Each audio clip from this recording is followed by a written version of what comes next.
এরকম জটিল পরিস্থিতি হয়েছে যে দেয়ালে পিঠ থেকে গেছে, নড়ার জায়গা নাই, আর কোনো আপাত দৃষ্টি থেকে এই বিপদ থেকে উদ্ধারের কোনো পথ নাই।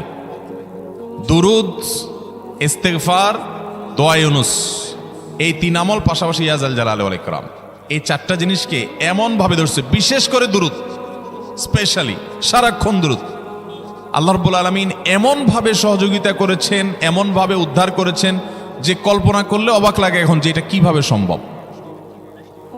ভাইরা আমার, এক সাহাবী নবী করিম সাল্লাল্লাহু আলাইহি ওয়াসাল্লামের কাছে এসে বলছে, ইয়া রাসূলুল্লাহ, আমি যে দোয়া করি এই দোয়ার মধ্যে আমি নিজের জন্য করব, আমার ছেলে মেয়ের জন্য করব, অনেক কিছু করব, এটা সেটা, রিজিক চাইবো, সুস্থতা চাইবো, অনেক কিছুই তো আল্লাহর কাছে চাইবো। আপনি তো আল্লাহর রাসূল, আপনার জন্য দোয়া করলে আমাদেরই লাভ, একবার দোয়া করলে আল্লাহ 10 বার রহমত নাজিল করবেন, তো আপনার জন্য আমার দোয়ার ভিতরে কত পার্সেন্ট রাখবো? সাহাবী বারবার বিভিন্ন পার্সেন্টেজ বলছিলেন যে 3 ভাগের 1 ভাগ আপনার জন্য রাখি ইয়া রাসূলুল্লাহ, অর্ধেক রাখি, আরো বেশি করে রাখি। তিনি যত বলছেন নবী করিম সাল্লাল্লাহু আলাইহি ওয়াসাল্লাম আরো বাড়ানোর জন্য তাকে উৎসাহ দিচ্ছিলেন।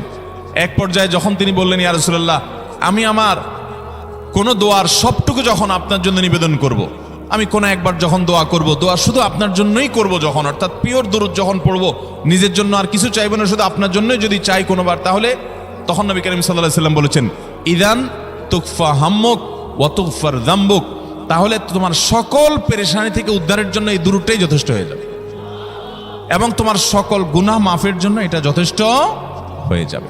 মোহতারাম হাজরিন, দুরুদের আমলটা এত সুন্দর আমল, কিন্তু আবার তাড়াহুড়া করে পড়বেন না।